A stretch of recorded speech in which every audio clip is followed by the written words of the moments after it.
E aí, tudo bem? Que bom que você chegou até aqui. Seja muito bem-vindo ao canal oficial da Igreja CI. A mensagem que você vai assistir ou ouvir agora, ela é do nosso culto de jovens, o Tamo Junto, que acontece todos os sábados às 20 horas.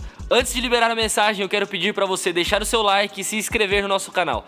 Deus abençoe você e aproveite. Valeu!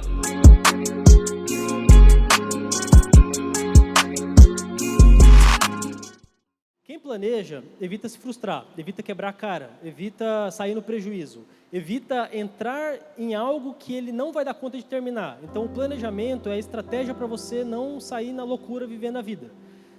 Eu tenho uma agonia profunda, porque eu tenho a minha rotina ao longo da semana, eu não sou tão rígido com a minha rotina, mas eu preciso ter uma rotina.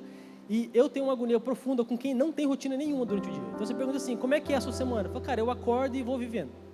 E é isso. Tá, mas e você tem horário e tal? Não, eu vou vivendo. E aconteceu, a gente resolve e vou vivendo. Isso aí para mim torce o rim ouvir um negócio desse. Mas o que a palavra de Deus fala sobre planejamento? O mesmo exemplo que o Pedro usou semana passada.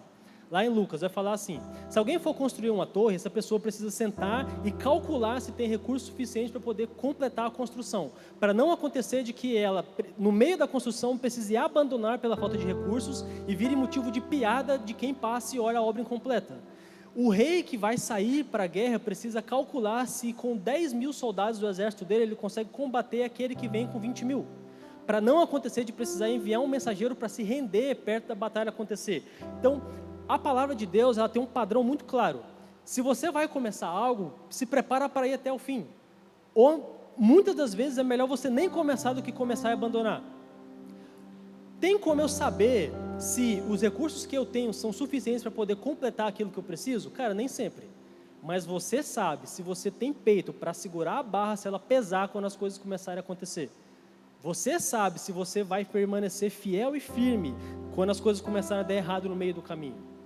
E eu acho que não existe exemplo maior do que esse para a gente poder usar de recursos que eu tenho versus custos da obra. Por exemplo, salvação é de graça, favor imerecido, não tem nada que eu faça que me faça merecer a salvação. Eu posso ser o crente mais fiel do mundo até o fim, não fazer nada de errado e eu não vou merecer, eu vou ser indigno para sempre. Se alguém perguntar, cara, você fez por merecer tudo isso? Não, não tem como. Eu posso ser grato e viver a vida como alguém que é grato, mas merecedor nunca. Tá? Porém, quanto custa caminhar com Jesus? Abre lá para nós, por favor, em Lucas, capítulo 9, versículo 57. Lucas 9, 57.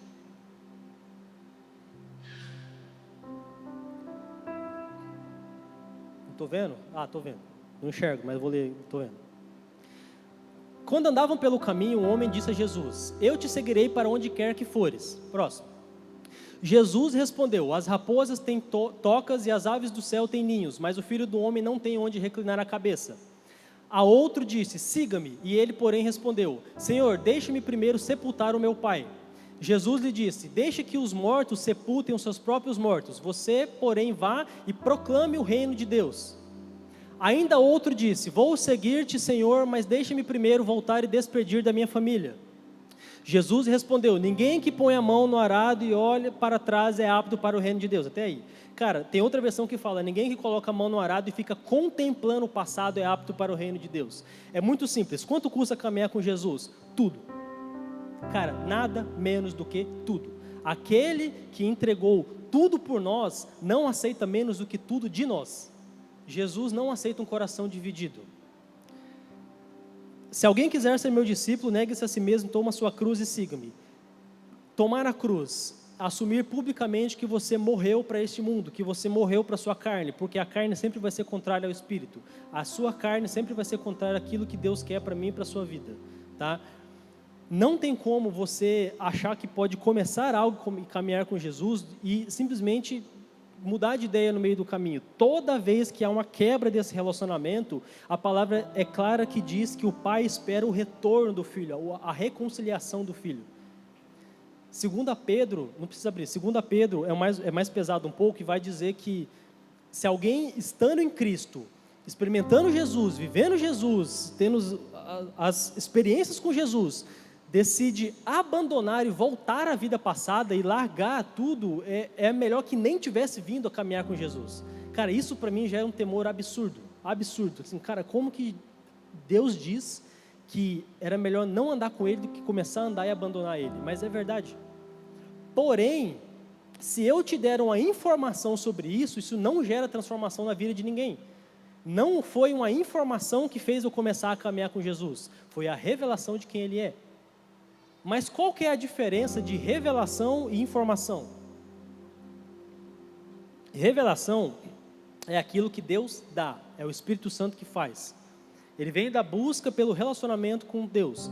Deus se revela primeiro quem Ele é e depois aquilo que Ele quer, ok? Não adianta você buscar Deus simplesmente por aquilo que Ele pode fazer, vai fazer ou quer fazer. Ele se revela primeiro a si mesmo e depois começa a revelar a vontade dele. Informação é você replicar aquilo que o seu intelecto compreende. Então você pode estudar, você pode praticar, você pode ler, você pode fazer um curso, pode fazer uma mentoria. O seu intelecto entende, você pode replicar aquilo que você aprendeu. Mas informação não transforma ninguém.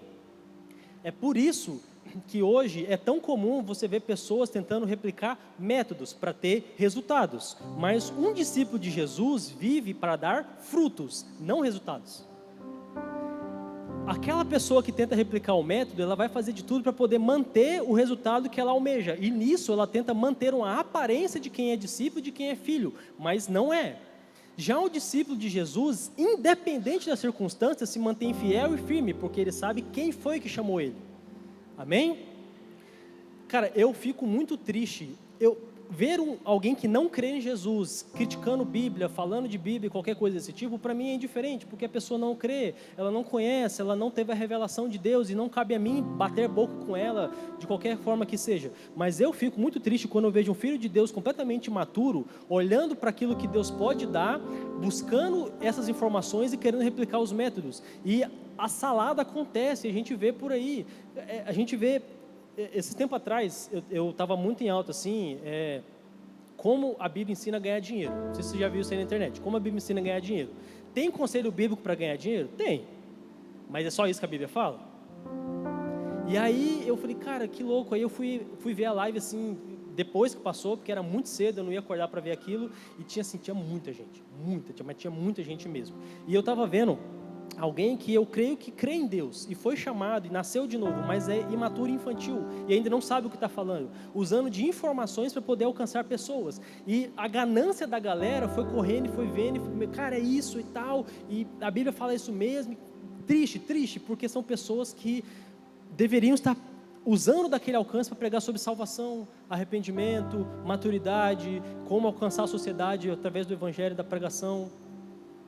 Irmãos, Deus não tem obrigação nenhuma com a minha e com a sua ganância. Ele não tem. Ele sabe o que é melhor para nós, mas Ele sabe o que é melhor para nós. Amém? Posso pedir, sou livre para pedir. Ele é um Pai amoroso, Ele é um Pai zeloso. Ele dá muito mais do que eu peço e mereço, mas Ele não tem obrigação com as minhas ganâncias. Deixa eu dar um exemplo para vocês de um discípulo que está crescendo em revelação e alguém que tentou replicar uma informação. Tem um episódio lá em Mateus 17, que vai falar assim: um homem, ele chega para Jesus e fala assim: mestre, o meu filho está sofrendo, atormentado por demônios, e esses demônios estão machucando ele e tal, e a gente já tentou de tudo e não acontece, e eu levei até os seus discípulos e eles não puderam livrá-lo. E Jesus dá uma advertência para os discípulos sobre a falta de fé deles, ou seja, Jesus revelando algo a mais para os discípulos. A revelação de Deus é progressiva, ela não vem de uma vez, para ninguém. É por isso que você vê pessoas, grandes homens e mulheres de Deus, passando a vida inteira buscando, a vida inteira crescendo, a vida inteira amadurecendo, e se você perguntar para uma pessoa que tem um coração correto, ela vai falar, cara, ainda não sei de nada, porque é progressiva. Tem gente que não gosta, por exemplo, de ler o Antigo Testamento.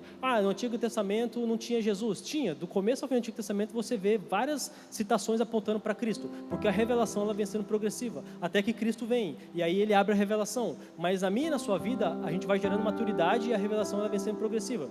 E Jesus, Ele dá essa exortação para os discípulos sobre a falta de fé deles. E aí Ele traz a revelação. Porém, esta casta só pode ser expelida com jejum e oração.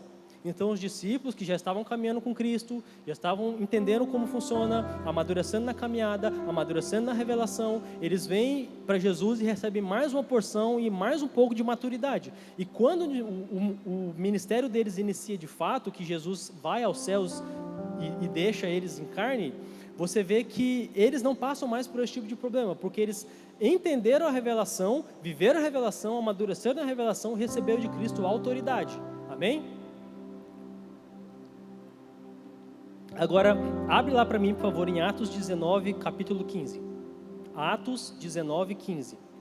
Aqui é um exemplo de quem busca informação e replicar método. Nesse momento, o ministério de Paulo já havia começado. Lembra de Paulo? Paulo, irrepreensível na lei, cara assim, zeloso pra caramba, se a lei falou é, se a lei não falou não é, persegue quem está contra a lei, pune quem é contra a lei, não me importa, o que importa é que a lei fala. E aí Paulo tem o que de Deus? Revelação. Cristo se revela para ele, e aí Paulo abandona tudo e começa tudo de novo, e começa com o entendimento da revelação de quem Jesus é. E aí ele vem pela graça, e aí ele começa o ministério. E esse texto vai falar que estava no momento que até os lenços que Paulo usava eram levados para os enfermos para eles serem curados. Então, cara, o ministério estava bombando, estava lá em cima. E olha só o que fala. Um dia, o espírito maligno... Não, volta por favor, volta no 13. Doidei, volta no 13. 19, 13. Alguns judeus que andavam expulsando espíritos malignos, tem versão que fala exorcistas, tentaram invocar o nome do Senhor Jesus sobre os endemoniados, dizendo: em nome de Jesus, a quem Paulo prega, ordeno que saiam. Olha o que eles tinham. Informação do método. O que eles sabiam? O nome de Jesus, jejum e oração. Vai sair. Por quê? Não é o método? É o método. Você leu, está lá, os discípulos viveram, está lá, viram fazer, está lá, é o método. Então tem que ter resultado. Não é assim que funciona com Jesus. Em nome de Jesus a quem Paulo prega. Nem sabiam quem era Jesus, não tinham qualquer relacionamento com Jesus, não tiveram a revelação de quem Cristo era, mas queriam replicar o método. Próximo. Os que faziam isso eram os 7 filhos de Seva, um dos chefes dos sacerdotes dos judeus. Vai. Um dia, o espírito maligno lhes respondeu: conheço Jesus, sei quem é Paulo, mas vocês quem são? Cara, isso aqui é assim... Se você é um pouquinho crente aqui, isso aqui tem que te fazer tremer na base. Porque mostra que você não pode simplesmente sair fazendo qualquer coisa, botando a mão em qualquer pessoa, orando em qualquer lugar. Não é assim que funciona. Se Jesus não te enviar e te der autoridade, cara, você não sabe o que você está mexendo. O mundo espiritual não é fantasia da cabeça de ninguém, ele existe. É difícil explicar na prática, eu sei, mas quanto mais você se relaciona com o Pai, mais Ele vai te revelando. E se você não é aquele que busca relacionamento por quem Ele é, você nunca vai conseguir entrar nesses lugares tentando fazer aquilo que Ele ensina a fazer. Não é pelo que Ele faz, é por quem Ele é. E Ele vai gerar em você autoridade e maturidade para saber. Não pode brincar com essas coisas. Então o endemoniado saltou sobre eles, os dominou e espancando com tamanha violência que eles fugiram da casa nus e feridos. Pode deixar aí. Bem feito. Cara, a vida com Jesus ela é progressiva. Você nasce de novo, entendeu? Assim, sabe aquela pessoa que fica assim, esse é meu jeito, eu sou temperamental, eu sou difícil mesmo, eu falo na cara mesmo, eu sou sincero mesmo. Então, a Bíblia fala para você nascer de novo e tudo se transforma. Então, isso aí não é nem desculpa para você continuar chato, tá? Tudo se transforma, o Espírito Santo vai te fazendo novo e vai te fazendo amadurecer ao meio do caminho. Mas se não houver revelação da parte de quem Deus é, nada vai transformar a sua vida. Abre lá, por favor, em Isaías 6, para eu dar um exemplo para vocês. Isaías 6, 1. Isaías 6, para mim, é um dos exemplos mais legais que mostra como funciona na prática a revelação de Jesus sobre nós. Isaías 6, 1. Antigo Testamento, tá vendo? Aí, ó, vamos ler.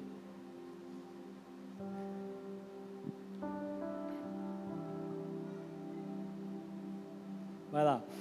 No ano da morte do rei Uzias, eu vi o Senhor assentado em um trono alto e exaltado, e ambas as suas vestes enchiam o templo. Pera aí, olha só.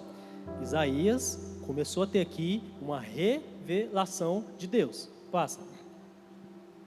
Acima deles estavam serafins, cada um deles tinha 6 asas, com 2 cobriam o rosto, com 2 cobriam os pés e com 2 voavam. E proclamavam uns aos outros: Santo, Santo, Santo é o Senhor dos exércitos, a terra inteira está cheia da sua glória. Segura aí. Assim, não tenho acesso aos originais e tal, não sou desses aí, queria ser igual o pastor Pedro, mas não sou. Mas é muito comum você ver quando se repete uma palavra mais de uma vez, é como se fosse um advérbio de intensidade. Assim, não é exatamente isso, mas imagina como se fosse de intensidade. Então assim, ele era muito legal. Não, ele era legal, legal, legal. Ele era muito justo, ele era justo, justo, justo. E isso aqui é uma visão muito parecida com o que João vai ter mais de 800 anos depois na revelação do Apocalipse. Santo, santo, santo. Cara, isso aqui sempre me encheu os olhos assim. Você consegue imaginar que quando você tem contato com a glória de Deus, ela é tão maravilhosa e tão absurda que a única reação de qualquer ser, e ele não fala que tinha um cara lá de bigode, normal, gente como a gente, eram seres assim absurdos à imaginação humana. E a reação é cobrir o meu corpo e declarar a ele: santo, santo, santo, santo. Santidade não é um conselho de Deus, é um mandamento de Deus. Seja santo porque eu sou santo, seja santo como vosso Pai é santo. E é possível ser santo, é possível andar em santidade, progressivamente, à medida que a gente vai aumentando a nossa maturidade no relacionamento com Deus. Mas é só um adendo aqui, passa. E ao som das suas vozes, os batentes das portas tremeram e o templo ficou cheio de fumaça. Então gritei: ai de mim, estou perdido, pois sou um homem de lábios impuros e vivo no meio de um povo de lábios impuros. Os meus olhos viram o Rei e o Senhor dos Exércitos. Logo um dos serafins voou até mim, trazendo uma brasa viva que havia tirado do altar com uma tenaz. Com ela tocou a minha boca e disse: veja, isso tocou os seus lábios, por isso a sua culpa foi removida e o seu pecado perdoado. Então ouvi a voz do Senhor conclamando: a quem enviarei? Quem irá de ir por nós? E eu respondi: aqui estou, envia-me. Pode segurar aí. Isaías é um exemplo muito massa de o que significa quando a glória de Deus a gente se revela até nós. Não por informação, mas por revelação. A santidade dele joga luz sobre os meus pecados. Todos vocês e qualquer um aqui que começou a caminhar com Jesus, entregou a vida para Jesus, teve isso inicialmente. Ver dele de alguma forma pode ser vista, pode ser sentida, pode ser que ele falou com você, e entender tamanha graça, tamanha glória, tamanho amor, e jogar luz sobre a condição pecadora que eu estava, e o pecador que eu sou.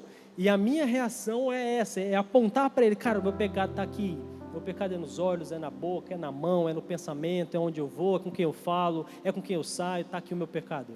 E ele vem e nos purifica e nos perdoa à medida que a gente se arrepende. Se confessarmos os nossos pecados, ele é fiel e justo para nos perdoar. Cara, não tem como ser diferente. Todo mundo que começa a caminhar com ele experimenta esse arrependimento inicial e vai se arrependendo a vida inteira. Enquanto amadurece, ele vai perdoando nossos pecados. E aqui está um ponto que eu creio hoje que seja um grande problema da nossa igreja, principalmente igreja brasileira aqui, amém? Deus não força Isaías a fazer nada.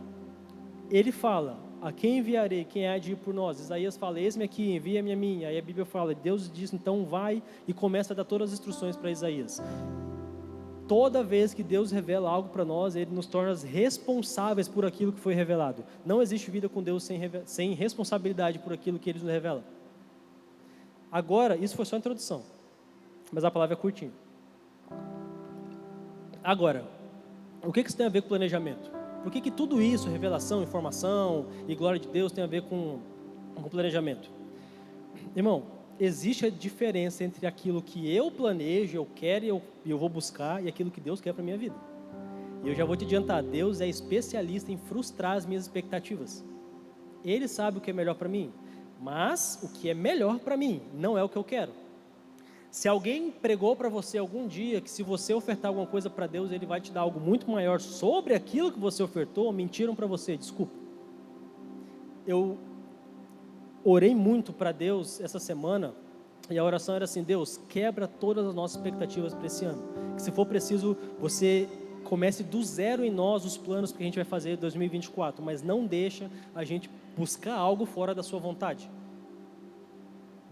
Vou repetir, Deus não tem obrigação nenhuma com a minha e com a sua ganância, mas quando eu vou buscando Ele por quem Ele é, eu vou conseguir alinhar as minhas vontades com as vontades dEle para a minha vida. Mas como que eu consigo saber qual é a vontade dEle para a minha vida?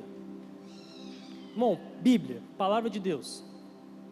A Bíblia, ela é o prumo que ela vai endireitar todo o meu caminho. Deus não vai me falar nada e me revelar nada que não estiver de acordo com a Bíblia, amém? A Bíblia já é aquilo que Ele falou para todo mundo e para todo aquele que crê, e está revelado ali. E à medida que a gente vai se aprofundando no estudo da palavra, mais e mais o Espírito Santo vai testificando em nós a verdade, a realidade, vai fazendo cada vez mais sentido. É assim, você lê que tem que perdoar o seu irmão, e você tem informação daquilo e amém, você respeita o Senhor e sabe daquilo, mas na prática é completamente diferente. E aí você vai vivendo e amadurecendo, e você volta e você lê que você tem que perdoar o seu irmão. E aí você passa por uma situação que você precisa perdoar o seu irmão, e você já não é mais tão carnal como você era antes. Você fala, tá bom, eu vou perdoar. Preciso ver ele se ferrar um pouquinho para ser justo, mas depois eu perdoo. E aí você vai amadurecendo mais um pouquinho, daí a Bíblia fala assim, cara, você precisa perdoar o seu irmão. E aí você chega nesse ponto que você perdoa. E às vezes, e muitas das vezes, vai perdoar alguém que nem vai ser capaz de pedir perdão para você. Porque você amadureceu, e você cresceu, e você conhece a palavra, você pratica a palavra, obedece a palavra do Senhor, e você fala, cara, tá lá, eu vou tirar de mim, não tem nada a ver comigo, eu vou orar, e Deus abençoe a vida dele.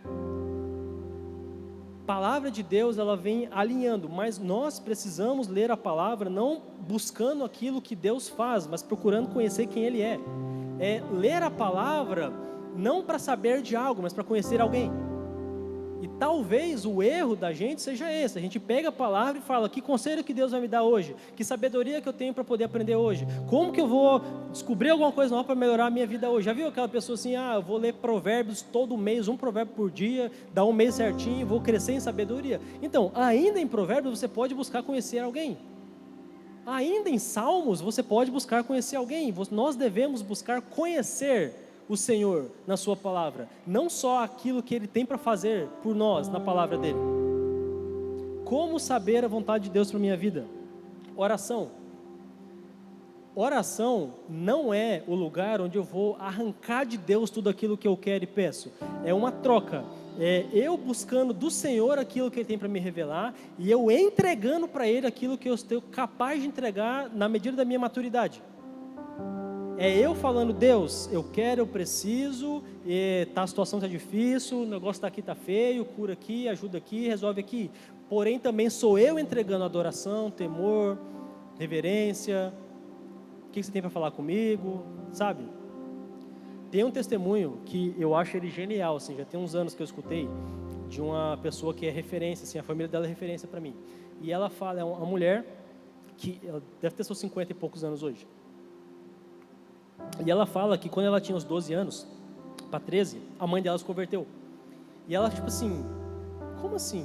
Né? E ela via a mãe dela orando no quarto, na sala, ela via a mãe dela orando. E ela achava aquilo um absurdo, porque, cara, minha mãe está falando com alguém que ela nem sabe se está lá. A minha mãe está falando com alguém que ela nem sabe se vai responder. A minha mãe está simplesmente fechando o olho e falando. Que loucura. E aí isso passou uma semana e tal, um pouco mais de uma semana, 2, e aí a mãe dela veio correndo, filha, tipo, o que aconteceu? Deus falou comigo. Cara, agora minha mãe doidou mesmo. Ela senta, fala com alguém que ela não sabe que está lá, e agora essa pessoa respondeu, loucura interna. Ela, cara, Deus falou comigo. Aí tipo, o que Deus falou com você? Ele falou, cala a boca. Que? Ele falou, cala a boca. Como assim? Como cala a boca? Ele falou que eu sento, começo a orar e abro uma lista de coisas que eu tenho para falar para ele, e quando eu termino de falar, eu falo amém, glória a Deus, e saio. E ele disse, se você não parar de falar, eu não consigo falar com você. Se você senta, ora e fala, e depois amém, vai embora, eu não consigo falar com você. Cala a boca, deixa eu falar com você. Cara, e aquilo para ela foi a coisa mais extraordinária do mundo. E quando eu ouvi, eu falei, meu Deus, que louco. Quantas vezes eu já não fiz a mesma coisa? Eu sentava e falava, Deus, tá, e depois, ai, amém, vou sair. Cara, a oração não precisa ser corrida, não precisa ser com pressa. Você não tem batendo ponto, batendo horário. Oração é o seu momento de mais intimidade com Deus que você consegue tirar ali durante o dia. E eu sei que tem muita gente que tem a vida muito corrida. E dependendo de como você vive, é muito difícil você tirar um tempo a sós para orar com Deus. Eu não sei como é que é na sua casa, se tem gente que mora com você que é descrente. e você vai orar lá e é um negócio complicado e o pessoal não respeita, eu sei que tem dificuldade para a gente fazer isso. Então é muito comum e é maduro da nossa parte buscar orar em momentos em que a gente consegue, por exemplo, vou para o trabalho, cara, quando eu trabalhava presencial, eu ia de bicicleta para o trabalho e eu ia orando direto e as orações eram as mais variadas possível. Eu ia adorando, eu ia agradecendo, eu ia murmurando, eu ia pedindo e deixando Deus falar comigo. E era assim, era mais fácil de manhã, porque a rotina com o neném era muito corrida, era muito complicada. E eu ia orando e eu ia, e assim, faça isso. Mas tire momentos a sós para você orar com Deus, assim, no secreto, assim, mesmo que seja para você fechar a porta e ficar quieto e nem precisa botar um som se não for o caso e em espírito você vai adorando e deixa Ele falar com você. Deixa Deus falar com você. E tudo que Ele vai falar vai estar alinhado com a palavra dEle. Deixa Deus tratar você, deixa Deus direcionar você. Muitas vezes você vai tomar uma decisão e a última coisa que você faz é orar. Você vai ligando os pontos, usando as informações que você tem e você vai falando, cara, acho que se eu juntar isso com isso dá certo. Por exemplo, você vai procurar um emprego. Qual que é a lógica que você usa? O emprego que paga mais é de Deus.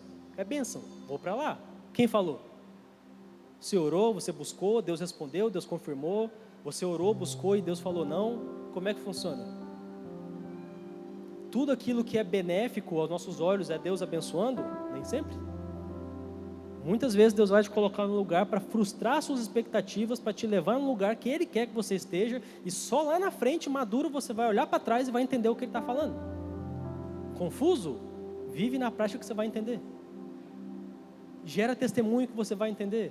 É você olhar para trás e falar, cara, agora faz sentido. Irmão, eu não sei vocês, mas eu estar aqui no CI hoje é fruto de 2 anos de oração. Eu não morava aqui no estado, eu orava ao Senhor, eu não sabia que existia igreja CI, 0, e eu orava ao Senhor e falava, Senhor, eu vou me mudar para Santa Catarina, e eu preciso congregar numa igreja saudável lá. Eu estava vindo de um contexto onde eu fui ferido e bati cabeça com alguns líderes religiosos, não era desviado, era tipo assim, eu queria fazer o certo, eles queriam fazer o certo, mas eu era o rebelde tentando colocar o certo na liderança dos outros, entendeu? E eu estava assim, Senhor, eu não quero viver essa bagunça mais, eu não quero viver essa loucura mais, eu preciso de uma igreja saudável para congregar. E aí a gente chegou aqui, eu cheguei aqui, e a família da Tainá já congregava em um lugar, e aí a gente passou 1 ano lá, e orando assim, falava, Deus, o Senhor me deu tantas coisas que o Senhor falou comigo quando eu ia para lá, e o Senhor já me direcionou, e eu sei aquilo que o Senhor tem para eu fazer, mas aqui não tem como, aqui não tem espaço, aqui eu não vou ficar batendo cabeça de novo, não cabe aqui. E Deus em silêncio. E 1 ano, mais ou menos, nisso, em oração. E eu pensando assim, cara, eu não quero sair por aí visitando igreja, conhecendo igreja, visitando ministério, porque eu acho isso horrível. Eu não quero consumir nada, eu não quero lá ver se eu gostei da aparência, se eu gostei do jeito, se eu gostei do pregador. Eu quero que o Senhor me direcione para onde quer que o Senhor quer que eu vá. E aí a gente começou a receber uns convites para poder visitar o CI lá no outro prédio. A gente foi, cara, legal, mas meio assim e tal. E a gente foi de novo, mais ou menos, a gente veio de novo e mais ou menos, a gente começou a conhecer o pessoal, ainda era mais ou menos, aí foi, e Deus assim, testificando, até que a gente se desliga do antigo ministério e começa a congregar aqui. E aqui eu tenho vivido o direcionamento da palavra de Deus. Tem coisa que eu orava para o Senhor, que o Senhor demorou 2 anos para poder falar para mim assim, ó, agora você vai começar a viver, porque eu precisava que você construísse um relacionamento com seus irmãos antes de fazer. Não chega fazendo, você vai passar por um processo para começar a fazer. E tenho orado ao Senhor para que Ele faça a vontade dEle. Tenho pedido perdão ao Senhor para as vezes que eu ignoro a voz dEle no meu coração. Tenho pedido perdão ao Senhor às vezes que Ele já falou e eu ainda estou tentando engatar, e pedido perdão pelas minhas infantilidades, aquilo que Ele já falou comigo. Irmãos, eu não tenho a história de conversão mais absurda assim para falar para vocês. Mas, deixa eu contar assim, resumidamente. Eu já tinha tentado congregar em igreja, conhecer a igreja assim, durante uns 2 anos da minha vida, assim, aleatória. E sempre era um absurdo, porque eu não gostava, era forçado, aquela galera que, sabe, igreja pequena que você entra e vem igual um leão em cima de você, quem é você, dá seu telefone, anda com a gente, vai jantar na casa do pastor. Cara, assim, era horrível. Nenhum visitante quer ser tão sufocado desse jeito, entendeu? E aí, eu já tinha passado por alguns contextos desses, e eu congreguei uns 6 meses numa igreja lá no Paraná, que era assim, Guitarra, coisa do demônio. Bateria, coitado do Eric que estivesse aqui, meu Deus. O que você pode tocar lá? Piano. O que você pode cantar lá? Salmos. E era muito engraçado, porque não rima. Não sei se na língua original o salmo escrito ele rima, mas traduzido em português não rima, e cantava salmos. E eu, cara, meu Deus. E aí me deram na época uma Bíblia do Lucinho, capa preta. Quem lembra dessa Bíblia do Lucinho, capa preta? Cara, e eu ganhei essa Bíblia, e eu, pastor, minha Bíblia, olha aqui minha Bíblia, ganhei a Bíblia. Ele pegou assim, Bíblia do Lucinho, o cara que cheira a Bíblia, não. E guardou assim, não.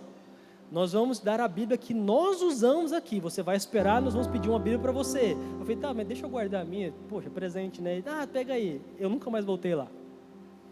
E eu falava, meu Deus, é isso que é ser crente? Que coisa absurda, cara. Isso não existe. Mas o Espírito Santo ficava falando comigo. E um dia, eu, nas minhas lutas, nas minhas dores, nas minhas indecisões, eu saí de casa e falei, cara, eu vou para o culto e é o seguinte, ou Deus é tudo aquilo que as pessoas falam que Ele é, e eu só conheci gente doida, mas eu vou conhecer a galera certa, ou Deus é só um surto coletivo, um delírio coletivo, e não faz a menor diferença, e tanto fez, tanto faz. E eu fui, e aí pregou e tal, e aí o Espírito Santo falou bem assim, e agora, vem. E eu fui, cara, e eu estou indo até hoje. E quando eu me converto, antes de me converter, nessa época da igreja doida, eu tive uma namoradinha que era evangélica. E assim, não durou muito aquela coisa e tal, e foi horrível, óbvio, e aí terminou e cada um pro seu lado. Mas quando eu converti, o que eu pensei na minha cabeça? Agora eu sou evangélico. Eu tenho que voltar com ela que é evangélica e tá tudo certo. E eu assim, pensando isso, mas ainda assim queimando, aquele primeiro amor, aquela paixão e tal, o Espírito Santo falando comigo, aquela coisa toda. E aí conversei com ela e tal, a gente voltou meio que a namorar ali mais ou menos. E eu não era a igreja dela que eu ia congregar, mas assim, 1 mês e meio para 2 meses de relacionamento que a gente tinha reatado, eu fui no culto de jovens e era sobre namoro, e aquela palavra mais genérica da vida, da humanidade, que prega sobre namoro, que graças a Deus a gente nunca ouviu no que não deu match, que era muito genérico. Eu não sei se é porque hoje eu sou casado, que eu olho e falo, ai que besteira, cara, meu, precisa mesmo falar isso, mas assim, era muito genérico. E eu assim, meu Deus está falando comigo, meu Deus. E o amor dele me enchendo assim, e Deus assim durante o culto, assim, ó, tá vendo o quanto que eu te amo? Eu falei, tô. Cara, assim, tá vendo o que eu quero pra sua vida? Eu falei, tô. E aí, primeira coisa que ele fala comigo, termina o seu namoro. Eu falei, meu Deus. Cara, e aí eu falei assim, cara, como eu fui atrás da menina e agora mandou terminar, o que eu faço e tal. E aí eu fui pra casa, e aí, naquela noite, conversando por mensagem, como é que foi? Cara, foi incrível e tal. E aí eu fui dormir e falei assim, Deus, me dá coragem amanhã, porque eu não consigo. Me dá coragem e, se você falou, cara, não tem essa. Você falou, amém. E eu assim, 2 meses de convertido. E aí, no dia seguinte, do nada, a primeira coisa que eu fiz foi pegar o celular, mandar uma mensagem, a coragem ver, eu assim, desculpa, não dá mais. Não falei que foi Deus que mandou, só falei assim, não é isso que eu quero para minha vida, não é isso que é o correto para minha vida, não é isso que vai acontecer daqui para frente na minha vida. Então, você me perdoa. E nunca mais falei com ela, nem sei como é que tá, mas, cara, assim, hoje eu sou casado com o amor da minha vida, eu tenho um filho maravilhoso, uma família maravilhosa. Eu nunca mais falei com ela, mas eu falo com o Senhor todos os dias. Então, assim, não há arrependimento nenhum em obedecer a voz do Senhor. Talvez para você pareça, assim, pouco, e era, mas veja, eu estava tão alucinado na minha conversão, eu estava tão alucinado naquilo que Deus estava falando ali para mim naquele primeiro momento, que na época eu acho que eu desativei meu Facebook assim para ninguém achar, eu excluí o meu Instagram, eu morava no Paraná, meus pais não moravam lá, eu liguei para minha família e falei assim, ó, esse aqui é meu celular novo, o chip antigo eu quebrei, não existe mais, agora é um contato novo, porque eu queria ter gente nova crente no meu Instagram, gente nova crente no meu Facebook, seu telefone de gente crente, eu queria andar com gente crente porque aquilo era novo. E eu falava, tem que ser assim, e sabe, assim, infantil, tal, fui quebrando a cara várias vezes para aprender, mas eu queria a vontade de Deus para a minha vida. E é o que eu tinha para entregar, eu entreguei tudo, cara. Eu disse, Deus, eu só tenho isso aqui, toma. Nunca me arrependi e eu oro ao Senhor para que Ele me amadureça para poder entregar cada vez mais, para que Ele peça qualquer coisa, porque Ele é digno. Irmãos, eu ia procurar alguns exemplos práticos de pessoas que revolucionaram a humanidade com testemunhos, mas Deus me pediu para usar exemplo prático de pessoas próximas a nós, então me perdoa, mas eu vou ter que usar. Vocês acham mesmo que mentoria, autoajuda, coach, treinamento, melhorar o potencial, destravar o potencial, você acha mesmo que isso vai transformar alguém? Olha só, acha mesmo que com a informação me faria abandonar toda a minha vida para buscar a vontade de alguém no início de um relacionamento que eu nem sabia onde é que ia dar? O que você acha que faz alguém largar a vida inteira para buscar o Senhor?